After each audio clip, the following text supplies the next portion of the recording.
I've lived 1,000 lives. I've piloted 1,000 souls.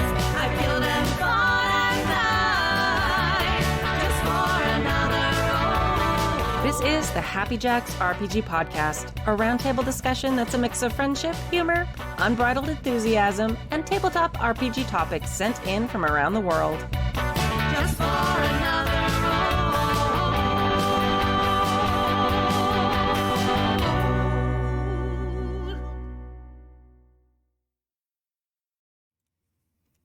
Welcome to Season 33, Episode 18 of Happy Jacks RPG Podcast. My name is Jason. My name is Alex. I'm Pooja. In this week's episode, we have a topic to discuss. Mike asks how to make weapons feel unique and varied. We have emails. Steffi wants our takes on open table secrets that cause problems. And Eric from New Jersey has a con report. If you'd like to contribute a question or story to the show, email us at happyjacksrpg@gmail.com. That's happyjacksrpg@gmail.com. I think there's also now a channel to do that in our Discord. You could check out that and our next game days, which is set for May 18th at happyjacks.org/Discord.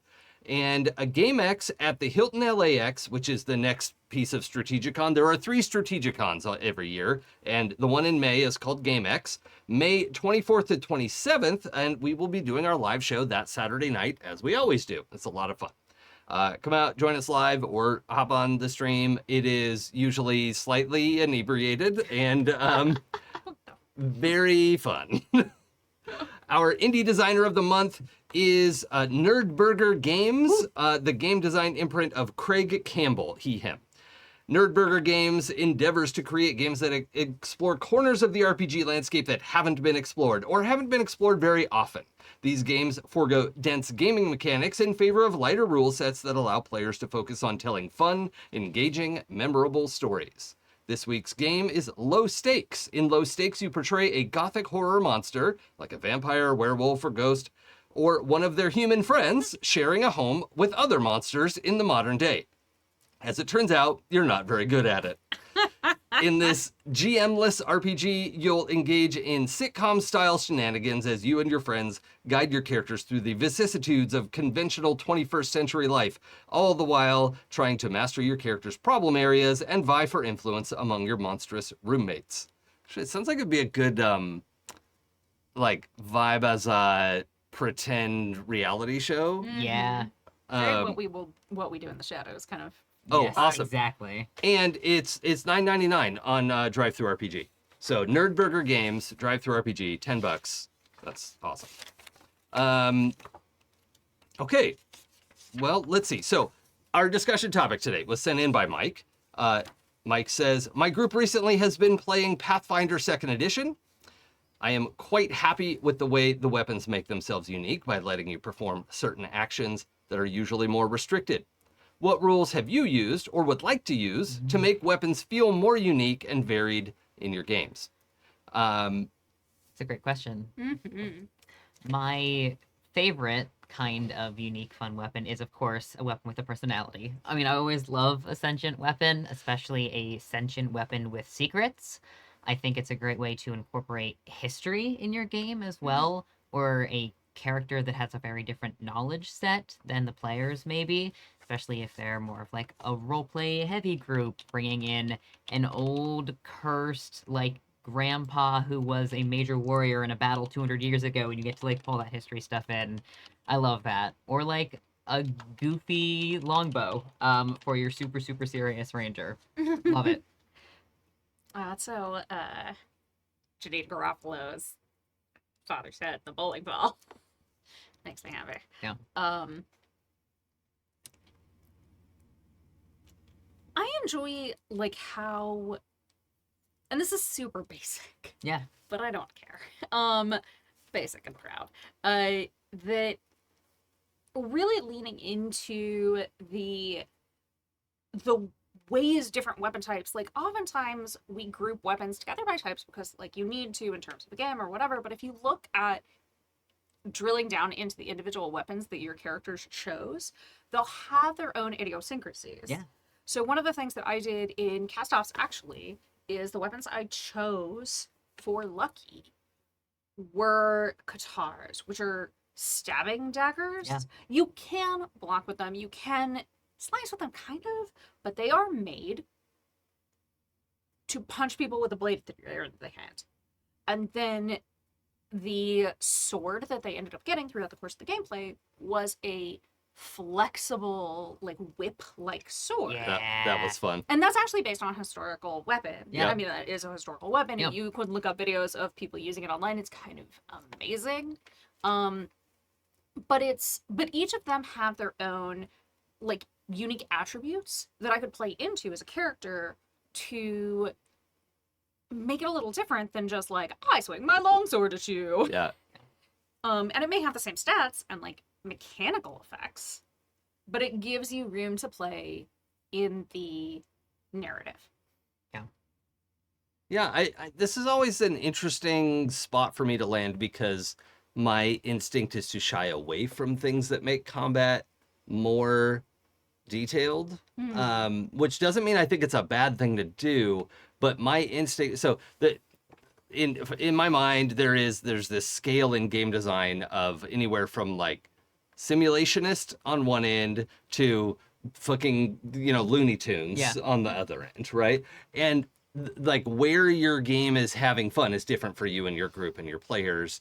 I am really unlikely to design at the simulationist end because I'm less interested in, okay, well, this sword is good for poking but not slashing, and I'm like, well, but okay, do 4 damage and let's move on. Like, to me, that's not the most exciting part of the story.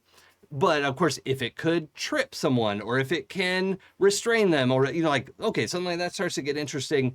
But even that, I would rather just have a move. Like, I'd rather have an action or have, I don't know. I think about this kind of stuff a lot because I think a lot of people enjoy this. Like, Pathfinder is very popular and it has a bunch of stuff like this.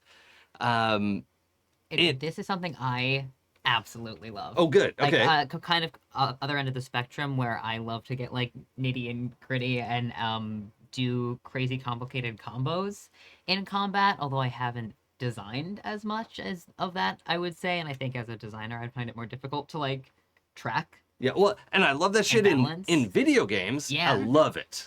So Yeah, like Baldur's Gate 3. Yeah. I love finding all the crazy weird weapons and combos you could do. Yep. And I think that's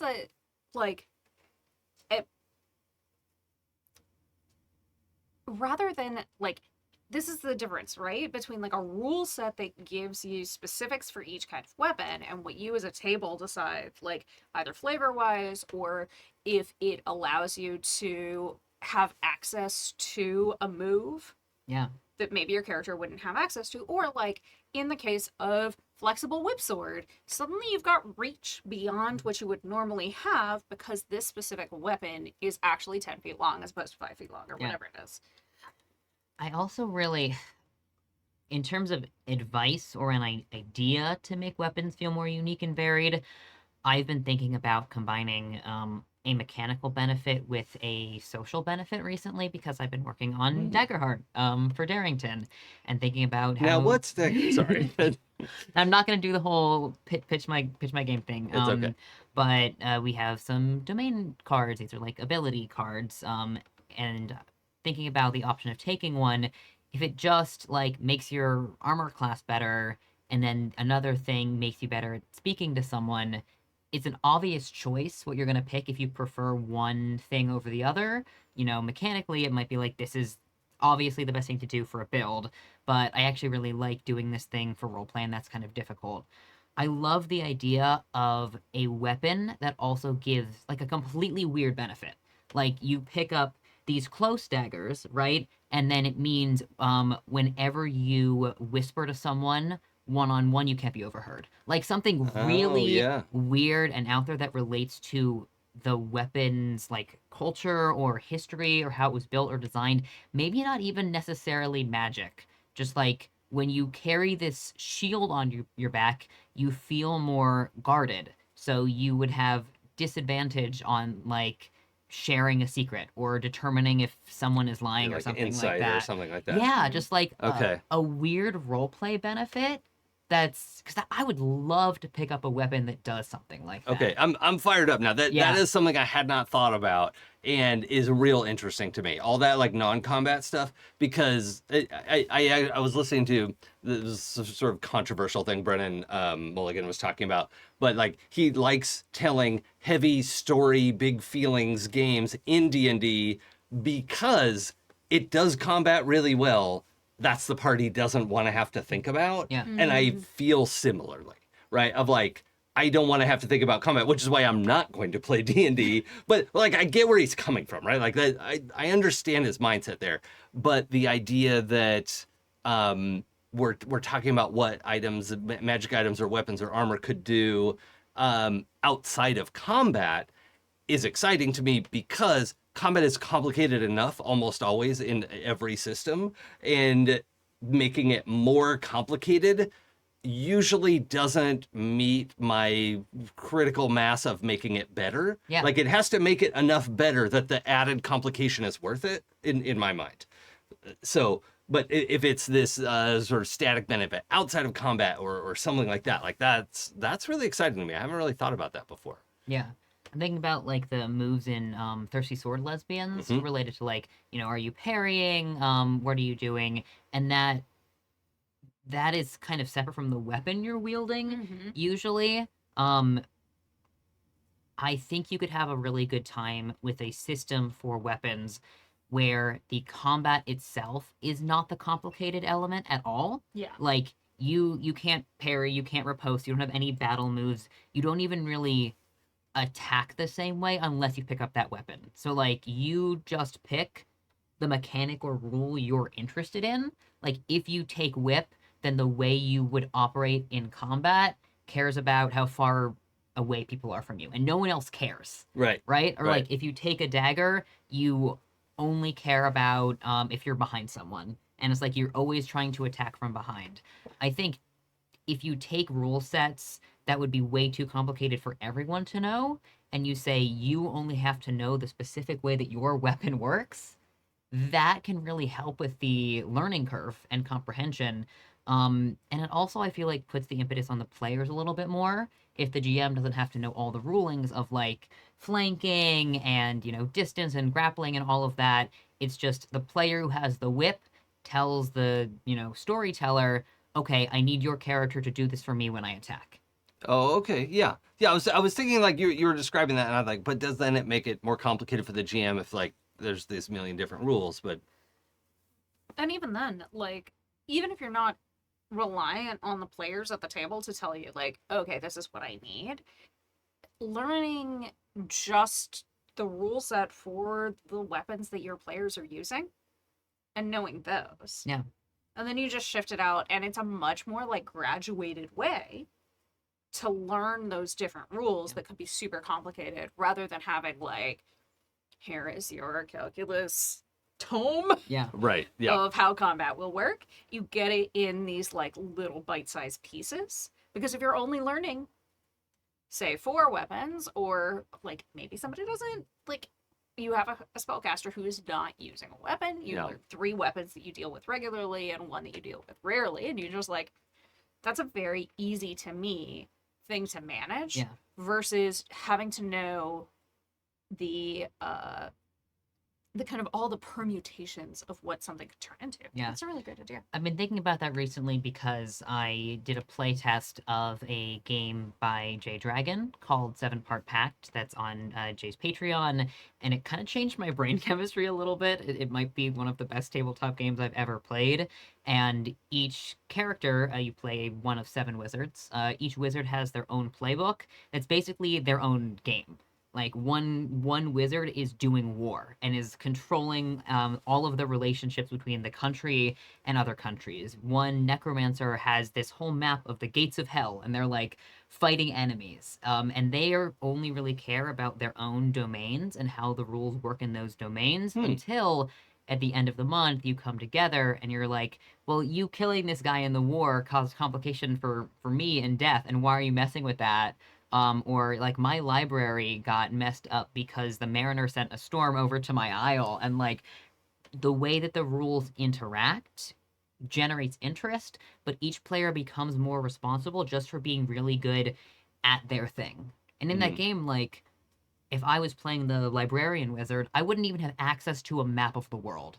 Like, I wouldn't even know what the world looked like, so I don't have to care about it. That's the mariner's job. Interesting. Okay. And so I've been thinking about that idea of, like, if you just said the only person who needs to care about finesse combat is the rogue, and it's their domain, and they know all the rules for it, it takes weight off of the GM to really know how that works. It makes them feel good. Like, this is their thing that they're in charge of and they're spectacular at.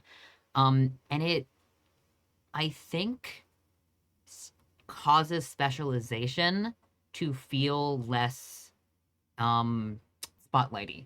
Like, if everyone is specializing in something, it can be helpful to balance the table. Because if, like, you have a weapon build that's always ideal or always does a ton of damage, and the one player takes that and it's like they're always the best in combat, it can take away from the balance of like a combat narrative. But I don't know, I'm just thinking about that, like, specialization idea of, I'm really good at this, I'm really good at this, and I only need to know that. So if you want to come over here and learn how to grapple people, you ask me, not the GM. Sure. Yeah, I think that's the thing I started thinking about there, though, is, for instance, introducing a new player to the game. Yeah. And on one hand, there's a piece of that sounds like, okay, well, they only have to learn their character sheet, which you see a lot in PBTA. Like, in Masks, I sat down the very first time and played the one that would let me be a robot boy. Yeah. Shocking to everyone. That's never. But Adam was running it and was very quick to explain that, like, I don't have to worry about what all the other playbooks can do. Look at what this one does. This has all the descriptions. And then from here, say what you want to do and we'll do it. Right? Yeah. Like, that was a really great way to get into that. And then I was so excited I did read all the other playbooks, but I'm also not a brand new player at that point either. It makes me think, though, if I'm a new player and I'm trying to decide what class I want to play. Yeah, it really. Now I have to read, or like that wizard game, I'm imagining a new player, and a person new to TTRPGs, not new to that game. Which, it's not everything has to be designed for that. Yeah. But I actually think it makes it easier, because what this also does, like what this specialization also does, is give you that pitch line for what the character is good at right off the top.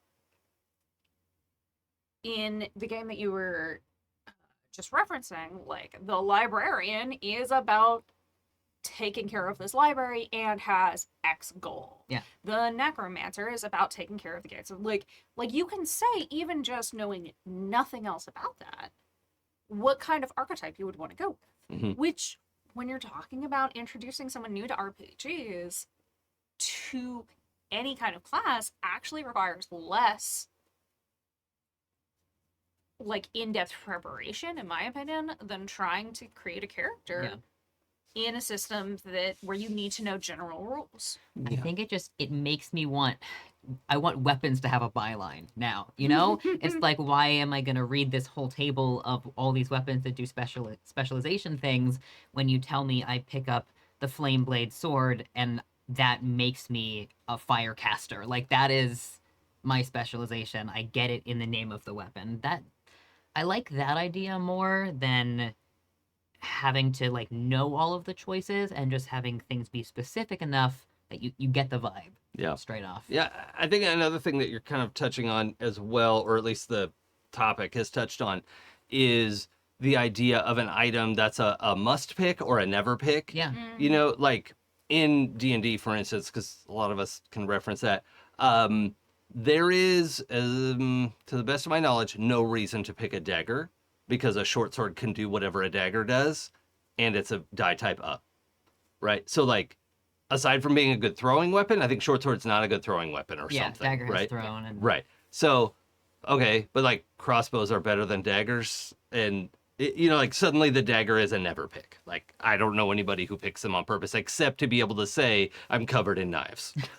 Which, okay, that's fun. Like, that's a good reason to take it as well, but when do people use them in combat when they don't need to, right? It's that kind of stuff. Or like, weapons where it's fun to have a fun description on it, but if it boils down to this is a D10 with reach, and this is a D10 with reach, and this is a D10 with reach, why do we have the extra text? You know, that if it's not like a flame blade, or, you know, if it's not doing something extra, I would want to make sure that that is like, there is a reason to pick it, and it's not 100 times better or 100 times worse than the other option.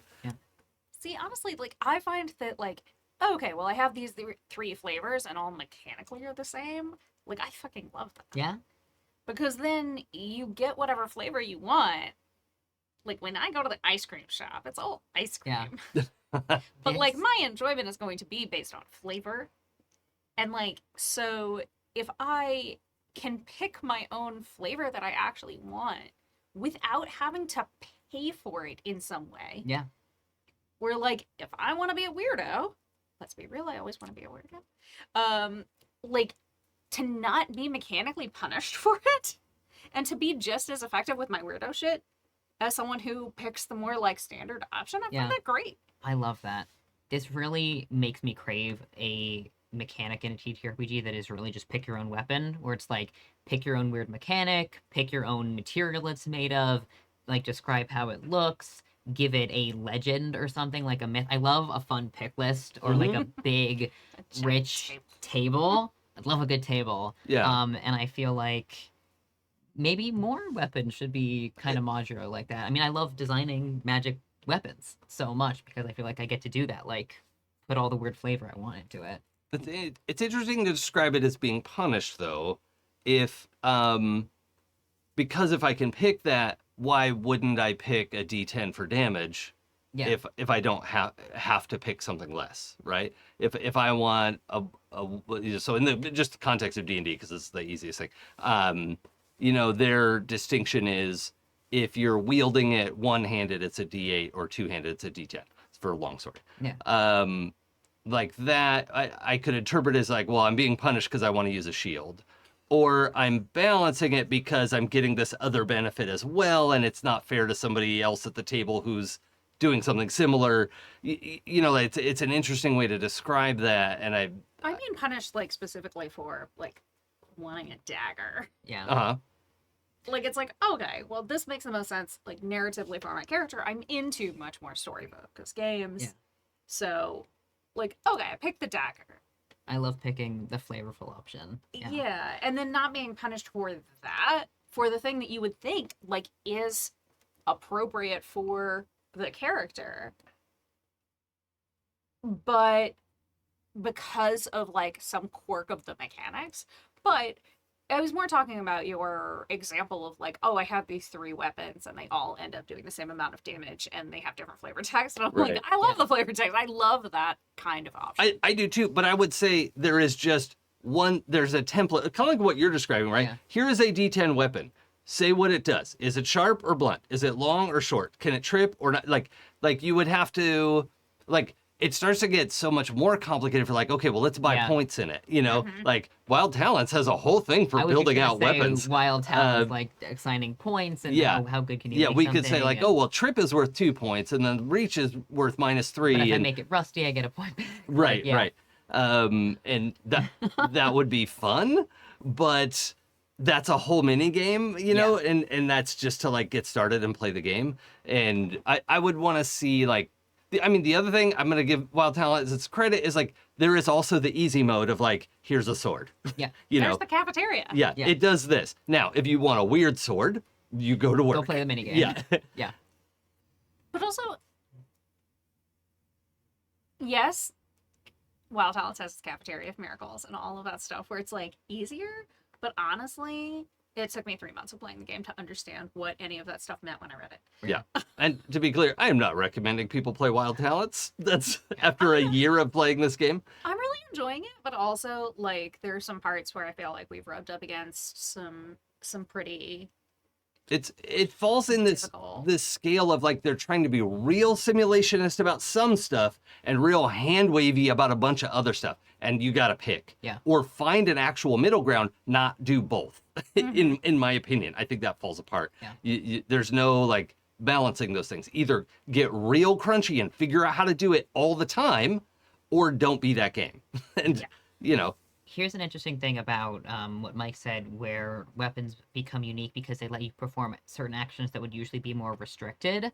That's something I really like in Baldur's Gate 3, actually, where maybe a weapon allows you access to a spell, but you're not normally a spellcaster. So suddenly mhm. you have an ice cantrip because you're wielding, like the Rapier of Cold, and that feels exciting because you don't have to pick a whole spellcaster class just to have access to something fun. Yeah. I feel like if I were to design a weapon based on that desire, I wouldn't necessarily even just go with like the social mechanic where, oh, it like carrying this rapier makes you better at a ball because it's a designed weapon. It's fancy. Yeah, a fancy It's a weapon. Gucci sword. Right. But if you don't want it to make combat more complicated necessarily, but still have a mechanical benefit, allowing access to other actions in the game might be an interesting thing. Like, you can use this rapier as a lockpicking kit. Mm-hmm. I would super, super love that. I would definitely pick it. Right. Mm-hmm. The one of the things, or a couple things, like, so in, we'll just use Baldur's Gate, they did a great job with object design, with magic items, I think. One of them is a trident where when you throw it, it comes back to your hand. Yeah. That's fantastic. In the video game, I love it. But if I was at the table, I would need to know, does it travel back to my hand or does it reappear in my hand? Yeah. Because the difference can matter, right? It means something could get in the way or whatever. Is it Thor's hammer or does it just reappear? Another example, there are 2 or 3 long swords, just straight up long swords that do D8 or D10 that use dexterity instead of strength. And that's not often available because that means your dexterity, your triple dipped dexterity, rogue, monk, whatever, can now use a longsword to get this big boost in damage that they wouldn't normally get without having to go down a fighter road, right? So it's like letting them quadruple dip into their power pool versus having to make some difficult decisions. And It's a great point. When you make weapons more complicated, balance becomes a big thing to consider. And at that point, I think that the GM work does increase of like, if I want to incorporate a more funky weapon system into my game, I have to consider how my encounters become balanced and yada, yada, yada. So my advice for a GM who wants to make weapons more interesting but not have a worse time is something that doesn't necessarily mechanically benefit, but is more of a flavor thing. Like, you just get a sword that makes your cloak ripple, or something fun like that, or allow a player to pick something interesting about how the weapon looks. Yeah. Or, I mean, to go back to what you were saying before, Yeah. like, it has an out of combat benefit. oh, I love Like, that. Yeah. Yeah, Like, I'm it real is a excited thing, about that. like, okay, mechanically in combat, it's just the same as all the other weapons of its class, but this weapon makes you, irresistible to people who like sharp. Yeah. Just Like, whatever it is. especially if it's weird. Yeah. Like, if me carrying a whip makes me walk quieter or something, like, that would be so fun to play around with. Carrying this whip makes you swagger. Yeah. And gives you a point in Arcana. Yeah. right. So one of the things I think about here is, I was Pooja's GM with the whip sword and the punch daggers and all that. Yeah. And the thing that made it easy for me to go like, sure, it's a whip sword or it's a punch dagger, whatever, is because like it still does 2 damage, right? Like, it was just a flavor text thing. I'm like, cool. What's it shaped like? That's awesome. It's not that I don't care. That was what I almost said. It's that it doesn't change anything mechanically, which means it hasn't interrupted anything. Yeah. And I was able to do, I mean, if I can, I was able to do something similar in my game, Demigods, where all epic weapons do 4 damage. What is it? How? Why? What?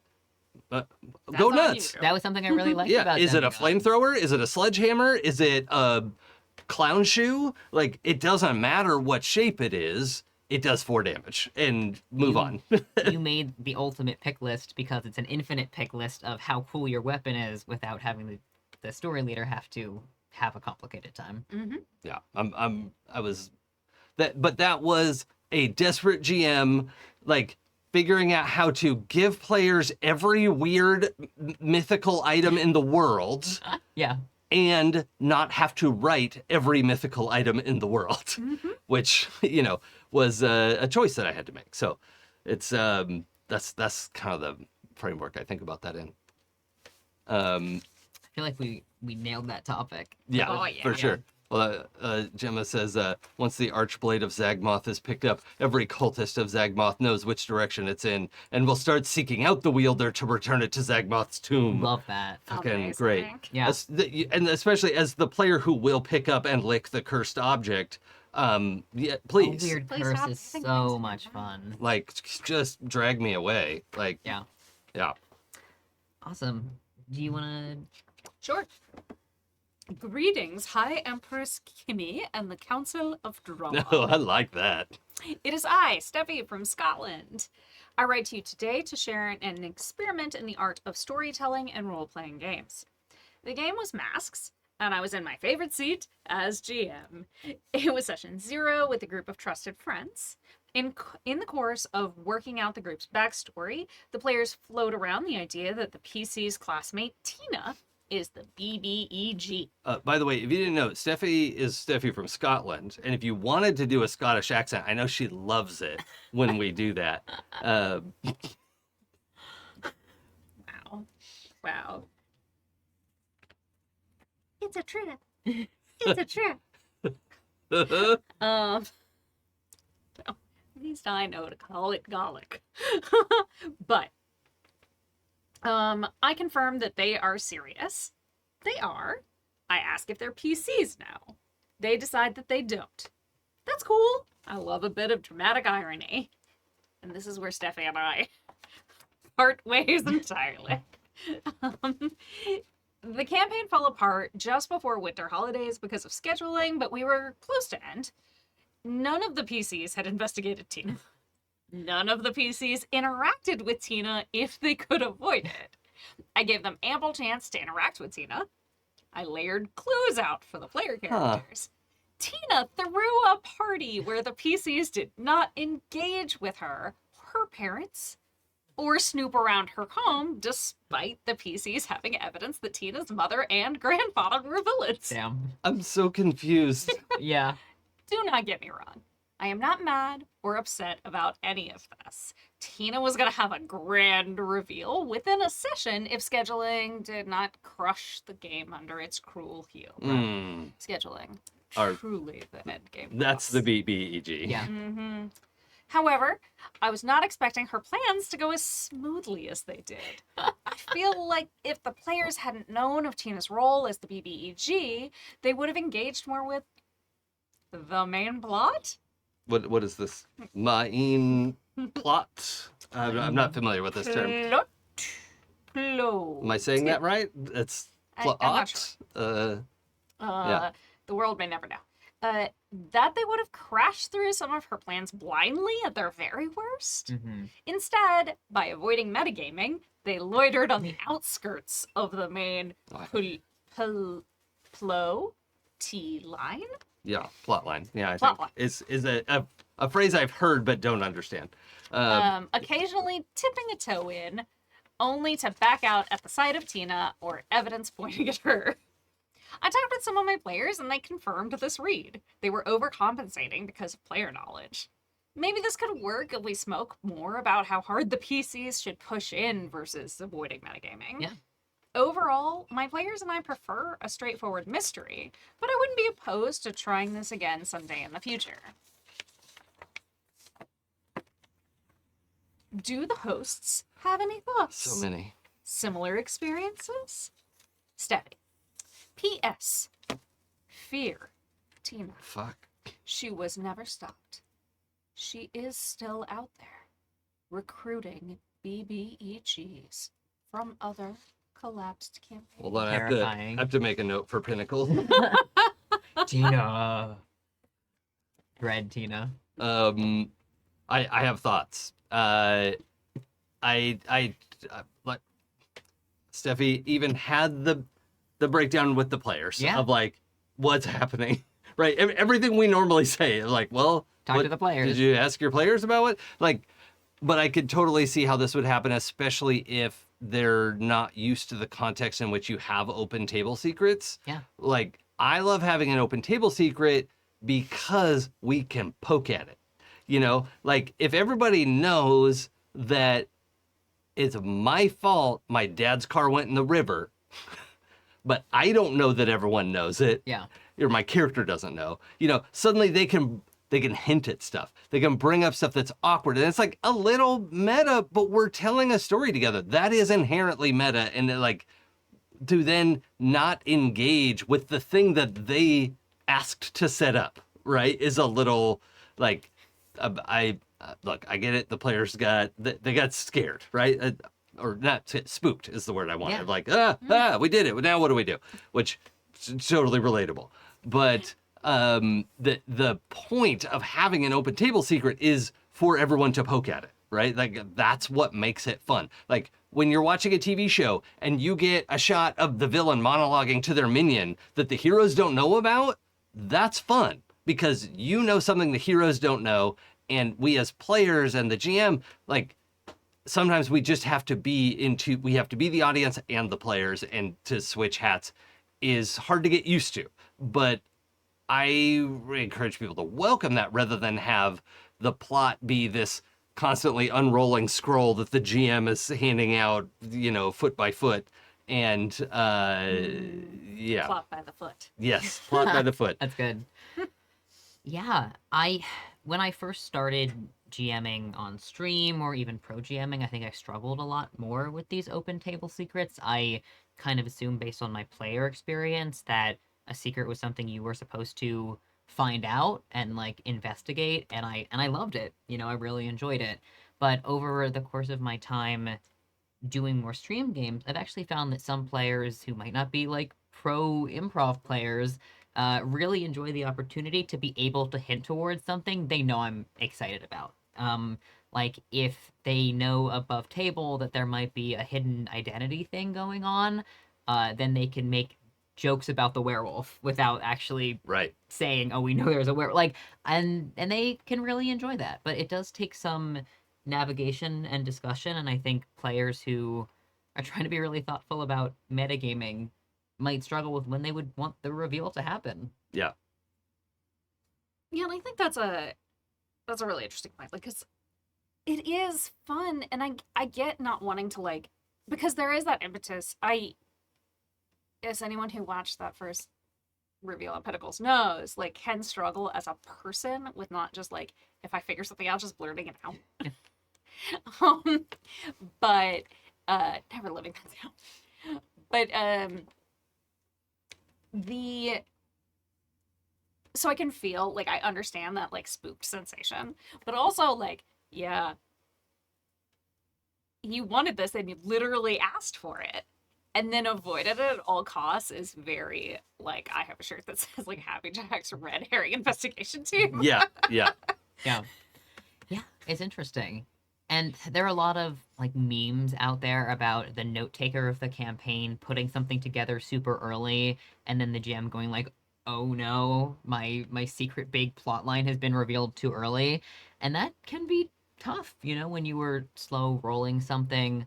I think about timing a lot. I mean, even at a table of players who are all really experienced storytellers and they played a lot of TTRPGs, even then it can be a struggle to figure out exactly when you want to nail that perfect beat on something. Yeah.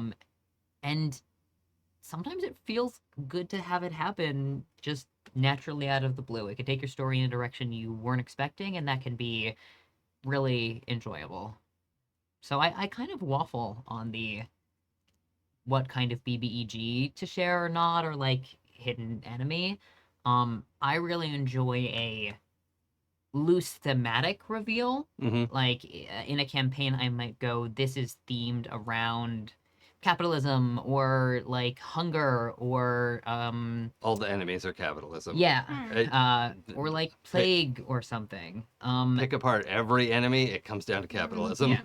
So the players can then pick characters that care about that theme and that villain. Like They know the BBG is capitalism, and they all make characters that have this relationship with oppression in some way. And then we lean into that in the story together. And when the, horrible noble crosses their path, they're kind of amped for it and they're ready for it. They have a reason to care about this guy. So that's usually where I fall on my tables. I think what can also be interesting with an open table secret is that as your players like hit and poke at it, and then you get to it, and sometimes it can feel anticlimactic on the player side, where it's like, I know this, but my character is just finding it out.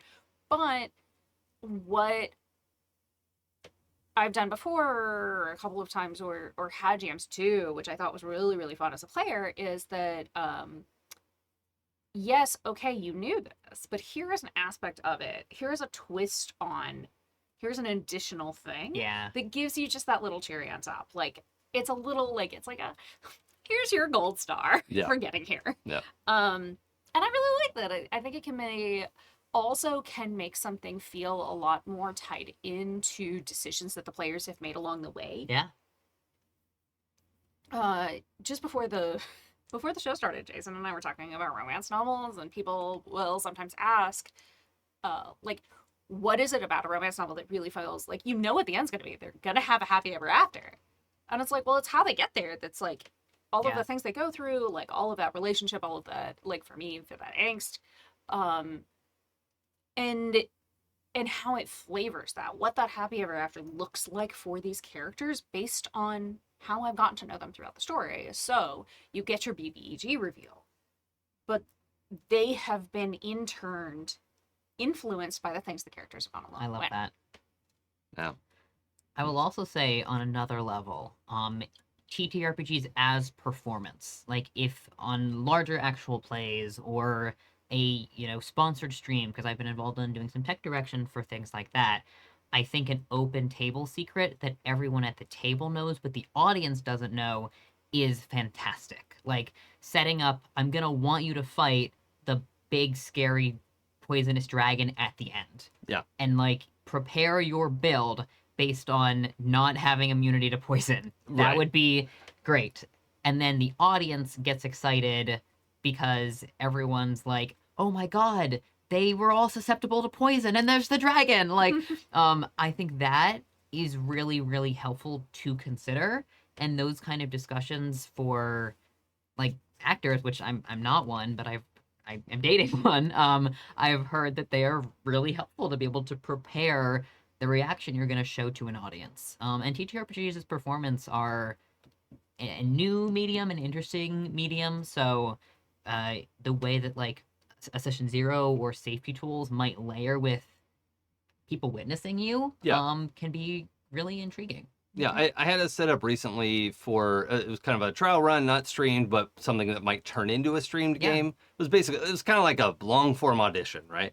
And we did a thing, and they laid out for us a bunch of things about the premise of like, hey, make sure like there's room for this, and there's this, and this is true about the world, and this and this and this, right? So it was like, don't paint yourself into a corner right out of the gate. Like here are like, we have our lines of veils, we did all that, but they also did the reverse of like, this is in the game and we're not gonna pull it.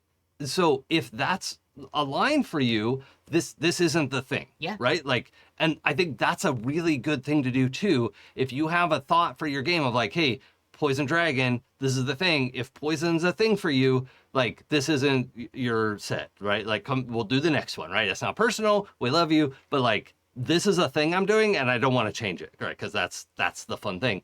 If you can put that up front without saying like it's a poison dragon, but just to say like, hey, in this game, there's going to be poison, there's going to be guns, and there's going to be whatever, right? For somebody to go like, ooh, does it have to be guns? Yeah, I'm sorry. It's like a big thing, and like it's a theme of what we're doing. Like I told the Pinnacles cast like, hey, there's going to be some weird shit happening, and like I need a little license to get weird, and there's a little more detail than that, but they bought in and like gave me some extra permission, and I also had their lines of veils, but having that that extra level of buy-in I found super handy just recently in that experience that I had of not just lines and veils, but the preemptory sort of like, hey, this is going to be in the story, which didn't reveal anything about what was happening. I mean, I sort of put it together because, but that's also fine. I don't know how it's going to come to, I don't know how that's going to be the threat.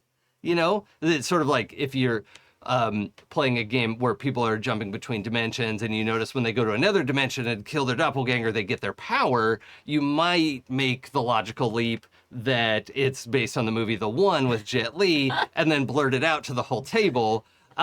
But in that situation, you might consider not saying it out loud to the table. Wow. Conversely, if you have based your BBEG on the plot of The One, and a player asks you after the big reveal of a bad guy killing their doppelganger, oh, does The One exist in this universe? You can say no. But that would go against the world I had set up, because it did exist before The Awakening. Yeah. It was awesome. It was honestly awesome. It wasn't going to be a big secret for long anyway. It was very funny. Anyway.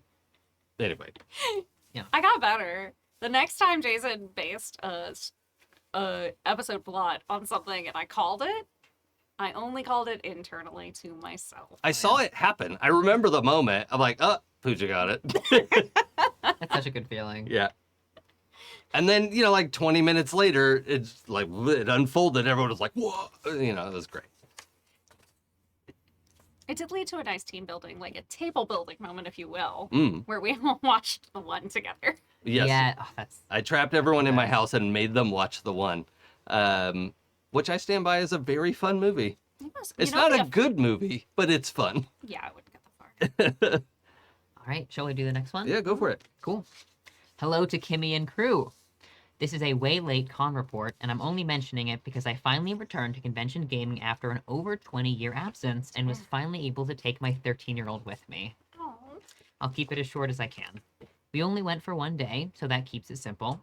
Okay, so we went to MEPACon in Eastern PA this past fall. Yeah, this is late. My wife doesn't believe my 13-year-old should be running around by himself at a con, so I was required to play in whatever game he played in. Thus, I gave him some guidance, but overall I let him pick what we wanted to do for the day. So of course the first thing he picks was a board game. He wanted to try Risk Star Wars. Oh, boy. We ended up having a lot of fun with this. I'm sure. My son played the Empire while I played the Rebellion. The Hut player won because all my son did was focus completely on wiping me out while I clung on, desperately trying to survive. Oh, the peak board game experience. Yep. We followed that up with Adventurers League D&D. We played Dragonlance. It was okay.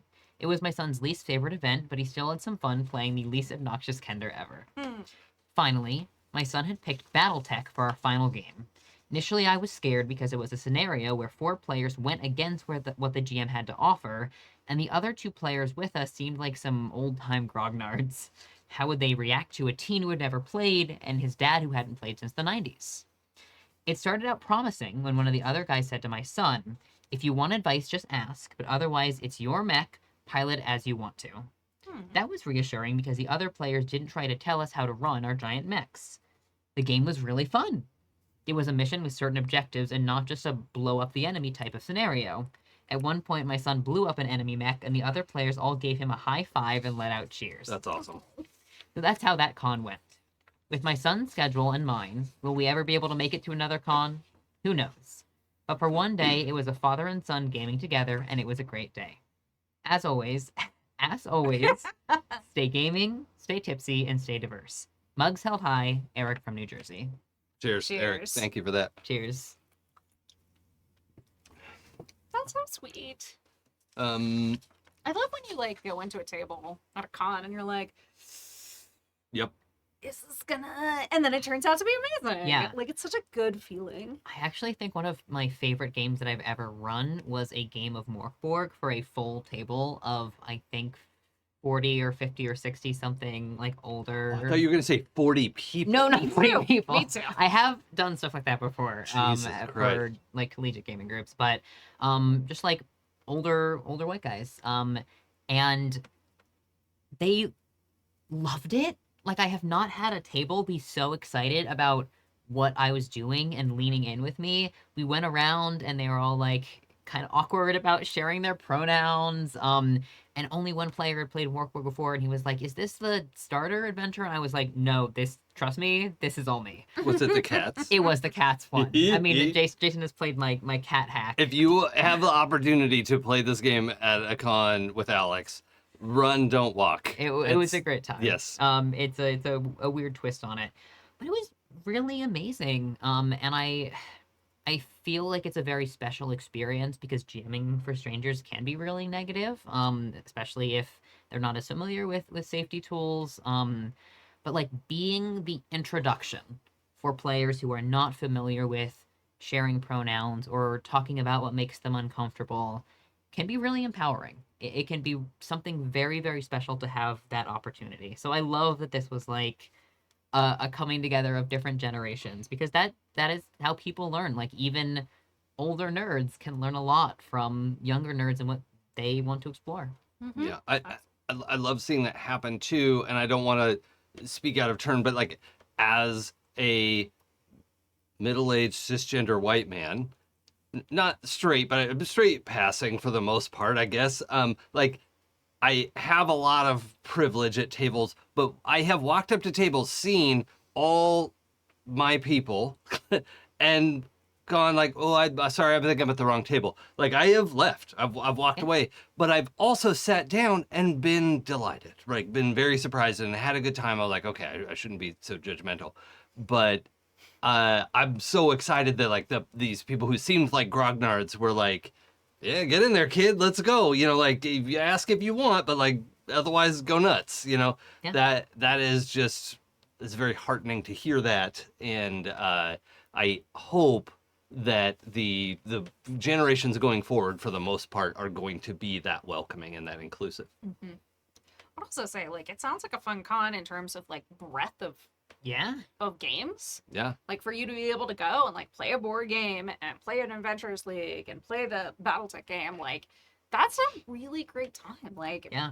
to dip your toe into so many different styles, especially with your son who's just starting Yeah. out and like his, long ahead of him nerd journey. Yeah. Um, God, this must have been a great day for a Yeah. 13-year-old. Like, it sounds like so much I mean, fun. 13-year-old me would have just been like, Yeah. you know, but also like it's so good to like be able to, for Eric to like experience that with him, even Yeah. though it does sound like there was a little bit of stuff that you didn't get to do because you were, doing the dad thing all day. Yeah. But it is like, it does sound like you also had a really good time. And honestly, like, not to pick sides here, but I am kind of on board with like sticking with the 13-year-old. Oh Like, yeah, absolutely. Like as somebody at a con, like when there is an unmonitored 13, 14-year-old, I am a little leery of like, okay, how's this gonna get, like it can get real weird or uncomfortable, especially if their guardian isn't around and they get into saying something inappropriate or whatever, and because they don't know better, or they're just fucking up, Yeah. and which that's the kids fuck up sometimes, and it's just nice to have their guardian around until they're like a 15, 16-year-old. You know what, I'm gonna take them on their own merits, and we'll Yeah. But like an early teen, Yeah. yeah, it just feels like one of those situations where you're like, you should have a responsible party with you. yes, For everyone's well-being. Yeah. This kind of made me laugh because I just got the image of taking my dad to a con, and I would not abandon him either. well, yeah, that's a that's a good point. Yeah, Yeah.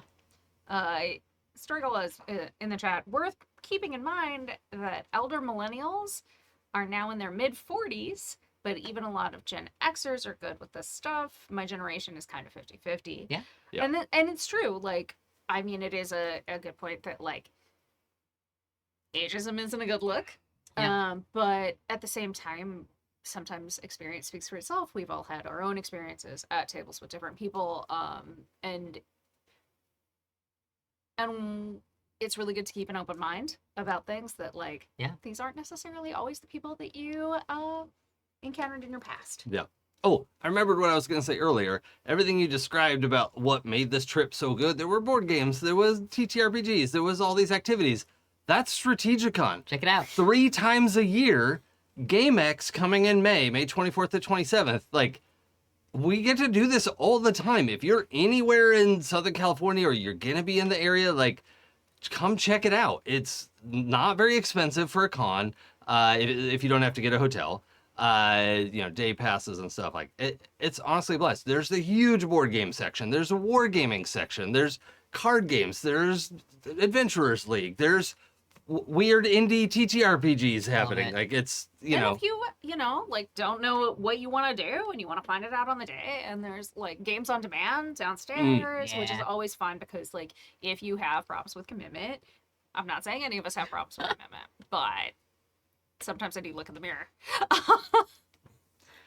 And it just reminds me too, like as someone who's worked at so many conventions, I haven't done a lot of cons where I just go and sit down and play games all day. But for some people, like that is their special experience. I think Yeah. of, Gen Con, like there are people who come so far to Indianapolis just to play games for 4 days straight. Yeah, because it's hard to get a group at home or it's hard to get a group in person now. It's like the only time they play for some Yeah. people, and it's a really special experience. Or I feel like for a lot of our listeners, like if they have a group and but that group is kind of like married to a system Yeah.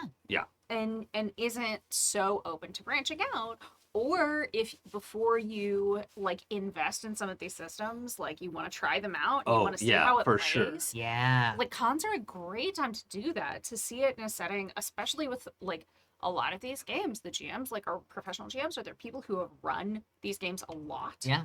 So you get the benefit of that experience to really get like a nice like tasting flight Yes. of a bunch of different RPGs. And to dovetail on that even further, a lot of times there are people there play testing stuff. I got to play a version of For the Queen before it came out, before anybody knew what it was. It was just something Tomes had at Games on Demand because he knows Alex Roberts. Like, So cool. and he was like, "Hey guys, come check out this cool game." I was like, "What is this? This magic. Alex is a witch. What? Like, how did she do this?" Like, but it blew everyone's mind. We're like, "This is going to be a big deal." And then what do you know? The next year, it was flying off shelves. And I'm really excited for the second edition. I am too. I've gotten yeah. to take a look at it. Yeah. And it is beautiful. Oh yeah, Darrington just picked that up, didn't they? Darrington designed and released the second edition. That's with Alex. right. So I got some. That wasn't even an intentional plug. No. I'm just like so I mean, excited and about that again, game. Not to plug, but like I am also a big fan of For the Queen, and I think there are so many games to get their start at conventions and then just take off, which Yeah. is so cool. That's Yeah, a lot for of sure. fun. Yeah. And even better if you bring a friend. And that way, if you just have a problem being in a group of people that are all people you don't know, Yep. Have a buddy. you have a buddy. Well, Safety is for adults too. thank you for joining us for season 33, episode 18. My name's Jason. I've been Alex. I'm Pooja. Please support our amazing indie designer of the month. I think that's last month. Yeah, that is. Our amazing indie designer of the month is Craig Campbell of Nerdburger Games. We had a link for that a minute ago in the chat, but it will also be in the show notes. That's a thing I just made up. Sorry.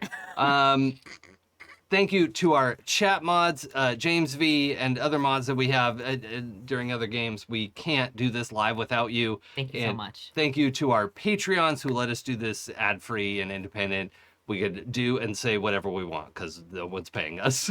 So if you have a few bucks to throw that way, Kimmy has put blood, sweat, and tears. Literally, I've seen all three in this studio, and it is such an amazing space to have available to us. So if you not everybody can, we get it. That's fine. If you can, it's appreciated. And theoretically, this is up to date that we are going to leave you with the song Star of the County Down by Sportive Tricks. You can go to sportivetricks.com and check out more of their stuff. Friend of the show, Kurt Hanna and all that group. So, Oh, fantastic. yeah. All right, everybody. We'll see you next time. Bye. Bye.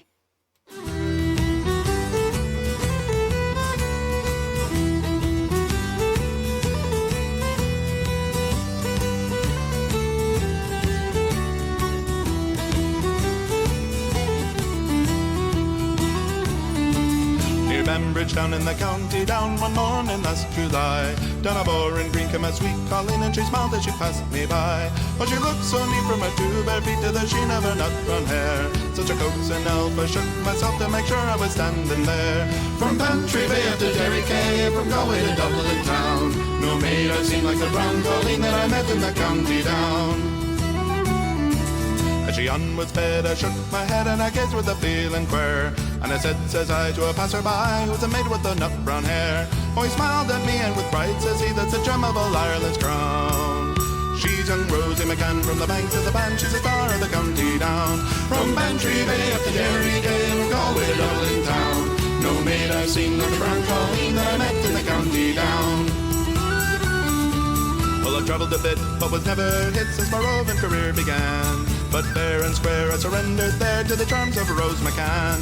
I'd a heart to lad to no tenant, yet did I meet with a shawl or gown. But in she went, and I'll ask no rent from the star of the county down. From Bantry Bay up to Derry Quay, from Galway to Dublin town. No maid I've seen like the brown Colleen that I met in the county down.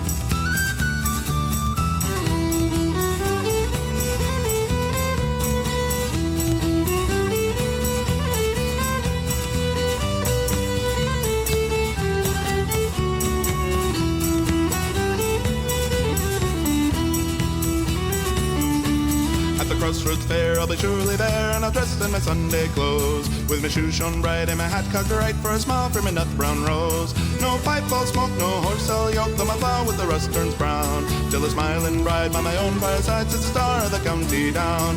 From Bantry Bay up to Derry Quay, and we're going to Dublin town. No maid I've seen like the brown Colleen that I met in the county down. From Bantry Bay up to Derry Quay, and we're going to Dublin town. No maid I've seen like the brown Colleen that I met in the county